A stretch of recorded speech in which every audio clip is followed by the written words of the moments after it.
Back to news. రాముడి వంశంలోని వారందరి గోత్రాలు చెప్పు. నీ ఆలయ పరిధిలో ఉన్న వారందరి గోత్రాలేంటి? సుప్రీంకోర్టు సెక్షన్లు తెలియవా నీకు? భగవద్గీత శ్లోకాలలోని అర్థాలను బట్టి మేము కూడా మీపై ప్రయోగిస్తాం. ఒక స్వరం తెలీదు, తాళం తెలీదు, వైశ్య పరంపర అసలే తెలీదు, కేవలం పండితుల వేషాలు వేసుకుని తిరుగుతున్నారేంటి అంటూ చిలుకూరు బాలాజీ ఆలయ ప్రధాన పూజారిపై దాడి ఘటన తెలుగు రాష్ట్రాల్లో కలకలం సృష్టిస్తోంది. President, governors and Rajaprantas shall not answerable to any courts. Governor, President. In the name of God, I take the oath. నాలాంటోడు దొరికింది.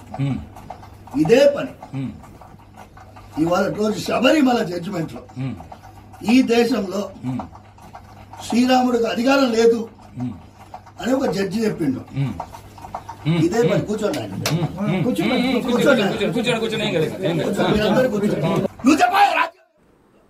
శుక్రవారం చిలుకూరు బాలాజీ సమీపంలోని రంగరాజన్ నివాసానికి కొందరు దుండగులొచ్చారు.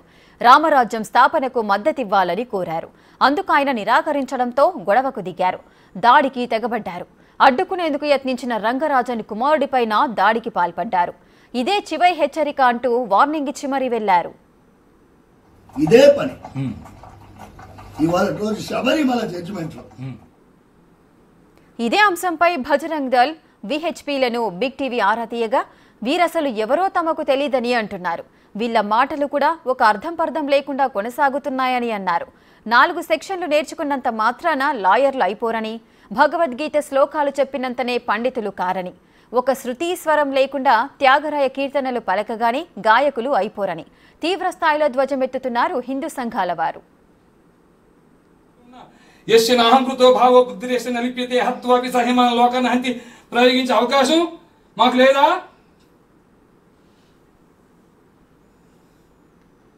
ఉగాది లోపల తమ రామరాజ్య స్థాపనలో సమీకరించకుంటే తీవ్ర పరిణామాలు ఎదుర్కోవాల్సి వస్తుందని వీరరాఘవరెడ్డి బృందం హెచ్చరించిపోయిన వీడియో ప్రస్తుతం నెట్టింట వైరల్గా మారింది. ఈ ఘటనపై 2 రోజులు ఆలస్యంగా వెలుగులోకి రావడం మాత్రమే కాదు, మొయినాబాద్ పోలీసులకు బాధిత అర్చకుడు కంప్లైంట్ చేయడంతో వీరరాఘవరెడ్డిని అరెస్ట్ చేశారు పోలీసులు. తెలుసా, ఇక్ష్వాకు వంశీయులు ఏ గోత్రాలు ఉన్నారో తెలియదు.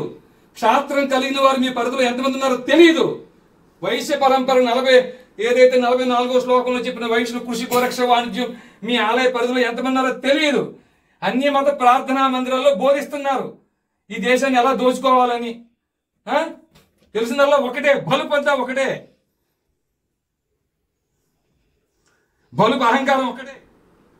అసలు హిందూ సంఘాలు ఇలాంటి దాడులు చేయవని, నల్ల దుస్తులు ధరించి బూట్లు వేసుకుని ముసుగులు కప్పుకొని సైనికుల్లా దండయాత్రలకు రారని, వీరెవరో హిందుత్వ ముసుగులో దంతాలు చేసేవారిగా కనిపిస్తున్నారని ఆరోపిస్తున్నారు బజరంగ్ దళ్ నేతలు.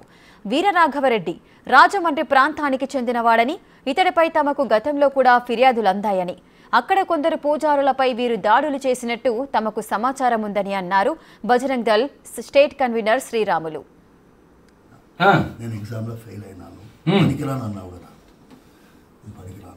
చెప్పింది వింటూ నేర్చుకో. ఇలా చూడు, అవకాశం ఇస్తున్నా, ఉగాది వరకు సమయం ఇస్తున్నా నీకు.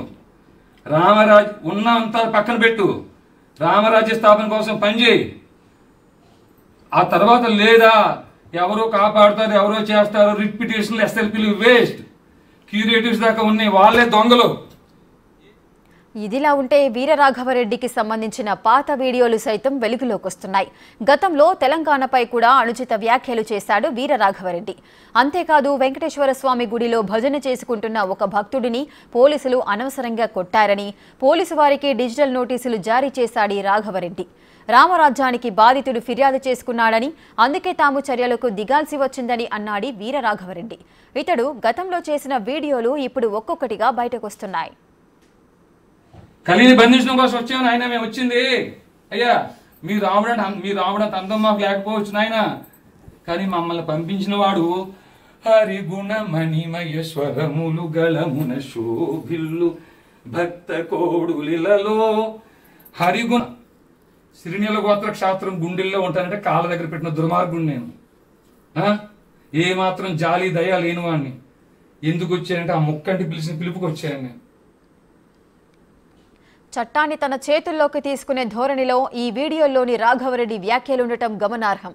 ఫలానా సెక్షన్ల ప్రకారం తాము పోలీసులపై కూడా చర్యలు తీసుకునే అవకాశం ఉందని, అందుకే తప్పు సరిదిద్దుకోమంటూ హెచ్చరికలు జారీ చేస్తున్నట్లు కనిపించింది. రామరాజ్యాన్ని నమ్మి ఇక్కడ పౌరసత్వం తీసుకున్న వ్యక్తిని కాపాడాల్సిన బాధ్యత తమపై ఉందంటూ ఏకంగా ఎస్పీనే హెచ్చరిస్తూ చేసిన వీడియోలు ఇప్పుడు చర్చగా మారాయి. 97 సిఆర్పిసి ప్రయోగించాల్సిన కేంద్ర రాష్ట్ర ప్రభుత్వం ఈ పని మానేసినాయి. ధర్మాన్ని బోధించి క్షాత్రం కలిగిన వారిని వెలికి తీసి వాళ్ళని గుర్తించి వారి పోషణ నిమిత్తం సైన్యంగా తయారు చేయించాల్సిన అధ్యయనంతో కూడా అధ్యాపనం చేయాల్సిన మీ పని మీరు మానేశారు. అయ్యా అయినప్పటికీ మా ఇక్ష్వాక వంశీయుల సాంప్రదాయాన్ని అనుసరించి ఒక్క అవకాశం మీకు ఇస్తున్నాం. ఇది తప్పితే మేము రామ మహాత్మ వచ్చి చేయాల్సిన పని చేసుకెళ్ళిపోతారు. విన్నారు స్వామి, మీ పని మీరు చెయ్యమని మరొకసారి మనవి చేసుకుంటున్నాం. అంతేకాదు తన పేరు గోత్రనామాలు మొత్తం ఒక గ్రాఫికల్ ప్రెజెంటేషన్ వేసి మరీ పోలీసులతోనే తడబడుతున్నాడు వీరరాఘవరెడ్డి. అంతేకాదు తనది రాముడి వంశం అంటూ ఫోన్ నెంబర్ కూడా ప్రదర్శిస్తూ గతంలోనే ఇతడు చేసిన వీడియోలు బయట పెడుతున్నారు కొందరు హిందూ సంఘాల వారు. వీరరాఘవరెడ్డి రామరాజ్యం పేరిట 5,000 మంది వరకు సైన్యాన్ని సమీకరిస్తున్నాడని, ఒక్కో సైనికుడికి 20,000 రూపాయల జీత భత్యాలు సైతం ఇస్తున్నాడని అంటున్నారు ఇతడి రామరాజ్య సైన్యం గురించి బాగా తెలిసిన వారు. ఇక్ష్వాకు వంశీయులు ఏ గోత్రాలు ఉన్నారో నీకు తెలియదు. నీకు చెప్తున్నావు, హైకోర్టు అన్నావు, సుప్రీంకోర్టు అన్నావు, నీకు తెలియదా వాళ్ళకున్న ఇమ్యూనిటీ ఆర్టికల్ 124 సబ్ క్లాస్ 4